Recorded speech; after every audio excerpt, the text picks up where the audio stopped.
Yesterday I had a very interesting conversation with my mentor.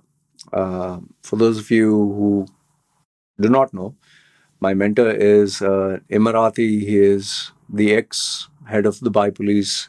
Uh, he is a CEO of two companies and his own businesses. He was also appointed on the board of directors for many prestigious companies. Anyway, I don't want to give too many details about him, but he is a man who has accomplished a lot. And more than that, he is an exceptional human being. He, I still consider him my mentor. And our relationship goes literally, I mean, I'm 48 right now. I think I know him from the age of maybe, say, 20 years, more than 20 years, 25 years. Okay. All the good that you see in me, or if there is any good, it's all because of him. The bad is me. Why do I say that? Is because he was like a father figure, guiding light. He was the person I could go to because I never had a father figure. I never had proper upbringing, and all the self improvement tapes. Those days you had audio tapes, which you would put in a boom box, kind of like a Walkman. It had this two circles and magnetic tape and whatever. So he gave me all of them for free because I couldn't afford it. So he gave me MP3s. Those days there were CDs, then DVDs. I owe it to him. Okay. And he was always there for me whenever I needed him. So I owe a lot of things to my mentor. So after leaving UAE and coming here, I only in these past 10 years I've spoken to him a couple of times. He even used my services as a client for, I'll keep it confidential for some service. So it has been a wonderful, wonderful relationship. Okay, so I called him yesterday out of the blue after a very long time, and we just spoke about how the years have passed by, how, you know, I met him when I was a young boy, and he was maybe in his 30s or 40s, you know.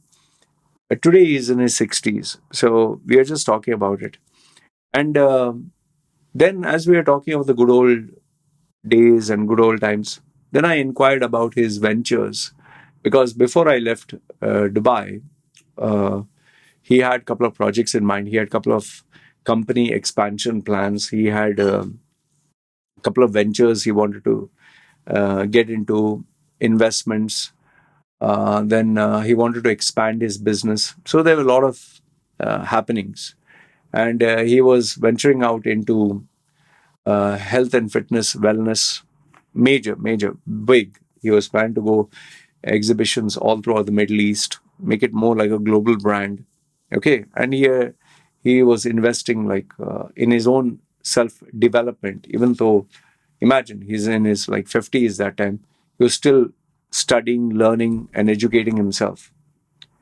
So I inquired about this, and I asked him like, so what's happening with those plans? And to my surprise, absolute and utter surprise, he said, Lawyer, it's no more. It's finished. It's over. And I was very surprised because here is a person who I've known for years who would never give up on his dreams, who would never give up on any venture. He would make it successful no matter what. So I asked him, was it because of COVID? Was it because of the market competition? Or what was it? And, you know, he has such a good reputation and name and brand in the market. If he were to expand, he would still get high ticket clients, like you call it, well paying clients.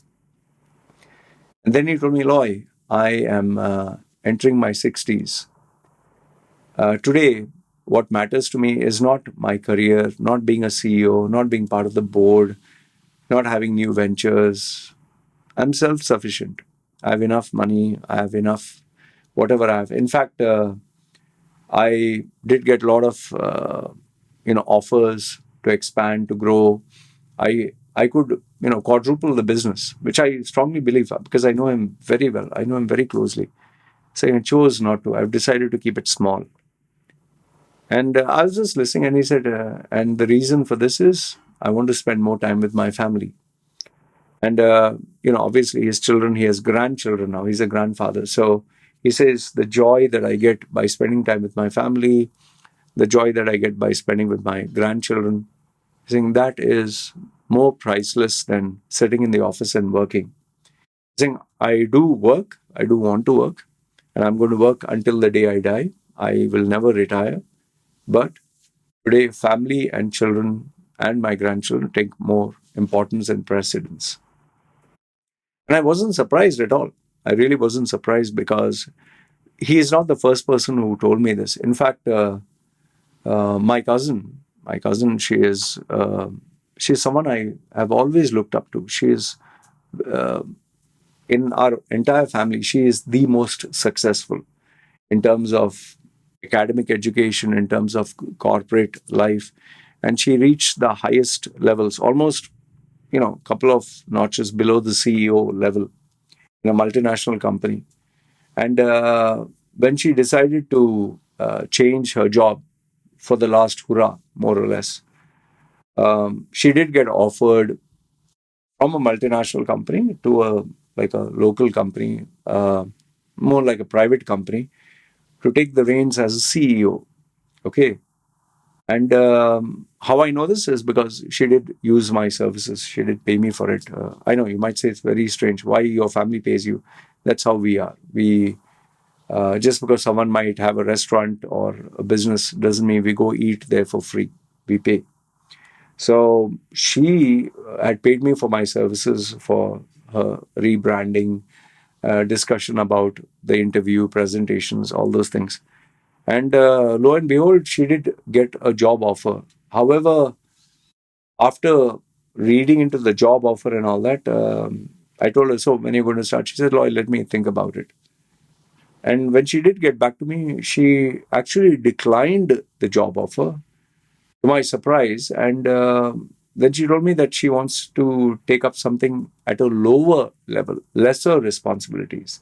And as you guessed it, it was primarily to spend more time, but not for her children. Her children are already grown up. They are adults, they're working adults. They finished their college. And both of them, she has daughters.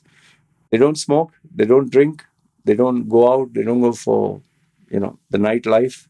They are studious, and they are in the West, and they have got jobs in very prestigious companies. They're doing very well, extremely well for themselves.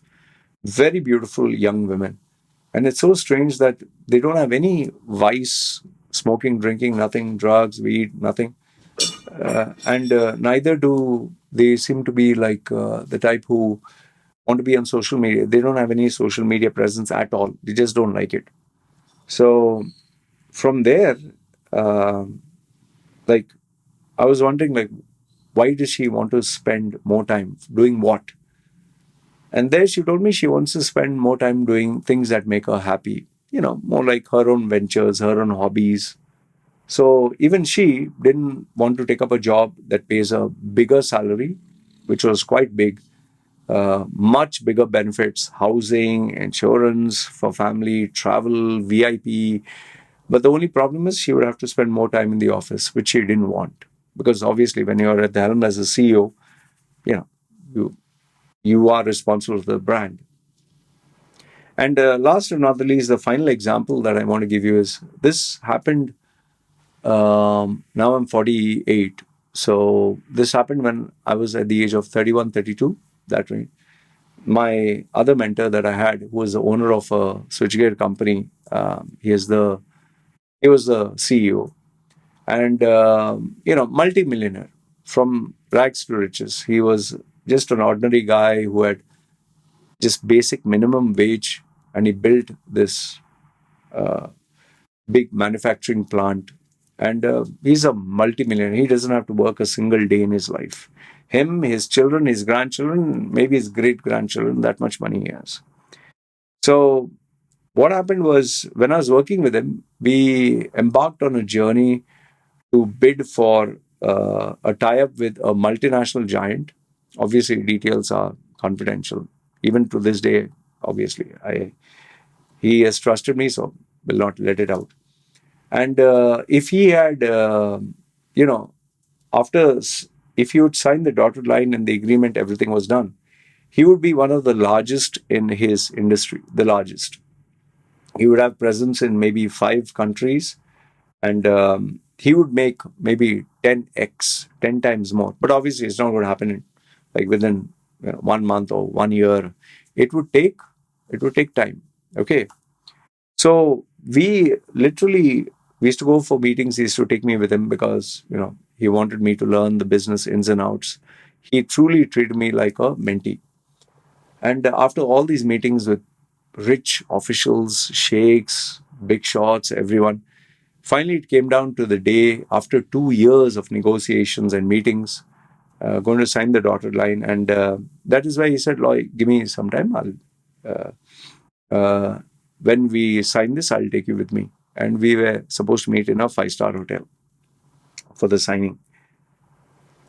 I'll tell you, I've never been more shocked in my life. When the day came, he finally, means called me into the office and he said, I would just want you to know that we're not going ahead with that plan. And I was completely shocked, completely shocked. 2 years of hard work. We had seen the plans, we had seen the mock-ups, how big the factory would be, everything. It was like, it was going to be massive. And there I asked him, like, why? You will earn 10 times more. You'll be the biggest, the richest. We will be traveling around the world. Like, it's going to be crazy. And then he gave me a logical answer. He said, Loy, I just want you to think. Today I'm in my 50s.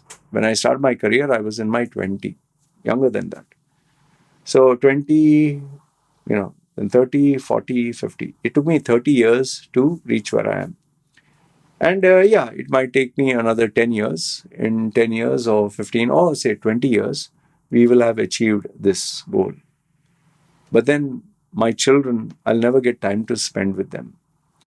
I'll have to work the same way as I worked 24/7, 365 days a year, 7 days a week, no off, nothing. That is how he had his schedule. 7 days a week he would work around the clock. He considered work as worship. He never missed a day of church. He never missed a day of office. And yes, he would give time for his children. But he told me, my children are going to get married very soon. There's only going to be a few more years because they were still just going to enter college. He said, I have another 3 to 5 years when they finish their college. And then after that, maybe a few more years, after which they get married, and that's the last. Obviously, I can't stay with them when they're married. And I'll never get these years back. My daughters are only growing bigger and bigger. He's saying, so what do I need? Do I want to spend the next 10 years, 10 to 20 years, recouping all that money and getting all the money? And then after I have 10 times more, what am I going to do? I can't take it to my grave. Obviously, I have to keep it for my wife and children. And they have enough. They don't need to work a single day in their life. All that money is for them. So they don't need 10 times more. It's enough for even my grandchildren. So they don't need 10 times more. I would rather spend this time being with them because that I'll never get. Because after I die, finish, it's done. I'll never get these years to spend with my children. And at that time, it didn't make sense. I was like, what the hell, man? I didn't tell him, but I was thinking to myself. And that is where, I kind of realized this is exactly why, film actors or film actresses, after they get married, they stop acting in movies. And we as fans, we are like, why the hell are you doing that? Are you gone mad? You're at the top of your career and you want to give up for motherhood or for children. And obviously, if you're ambitious, you would find that very stupid, a rather stupid thing to do. But for someone who wants to be a mother or a parent, or in fact, this actor Colin Farrell and even this actor in The Green Mile, I can't get his name. Let me give you. His son developed a condition where he died and lost his life. 1 minute. Green Mile actors. Okay, I'll tell you what is his name. His name is David Morse. David, David Morse. And on YouTube, I don't know, I just by accident bumped into this. I'll tell you, what did he say? David Moore's son's death. He actually, because his son was dying, his son was in the last stage of his life, he quit Hollywood completely. He quit Hollywood completely to spend time with his son because his son was dying. And he made sure that he spent the last few years only with his son. And he never had any regret. He said, no, I spent the last years with my son. I would never get it back. And he gave up that life just to be with his son, to be a good father. And, with the tears in his eyes, he was saying that, I'm never going to get my son back. So that was what was important to him. Now, I'm not trying to imply that, okay, Loy Machedo is also going to retire and be with his, baby. I'm with my baby, I'm with my wife. And I'm not asking you to suddenly give up on your dreams and retire and say that, okay, I'll spend time with my family. I'm not saying that. That's a choice you have to make. That's a, question you have to ask yourself, what are your priorities? Okay. But the main reason why I'm sharing this with you is, I guess sometimes it's not just about the money, it's about the journey.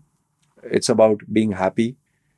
It's not like after I make a million, I'll be happy. You have to enjoy each and every day of your life. I also watched the videos of Michael Jackson and Bruce Lee. How did they die? And they died, Michael Jackson died when he was 50, Bruce Lee died when he was in his 30s. They died so young. I'm very sure not a day goes by where maybe their family, or if they were alive, if they came to know that they would die, instead of trying to spend and earn money, they would sit and enjoy those moments. So all I'm telling you through this is, uh, this is another point of view. This is another perspective where it's not just about making money and money, and find out things that make you happy. It can be your work, it can be your hobby, it can be your passion, it can be your family. Whatever makes you happy, do that. Some of us, like me, I love to work. I'll continue working. I'm not going to retire. I consider work therapeutic. But there are some others who would rather prefer with their children and grandchildren. So, anyway, I just thought I'd share this with you. I don't know how you would uh, think about this, but I just thought I'd share this opinion with you. All right. Let me know your thoughts in the comments below. Good, bad, ugly. Love to hear from you. This is me signing off. And remember, I'll just conclude by telling you this. You and I have just one life. Just one. And that's all that there is. All right. Yalla. Take care, guys.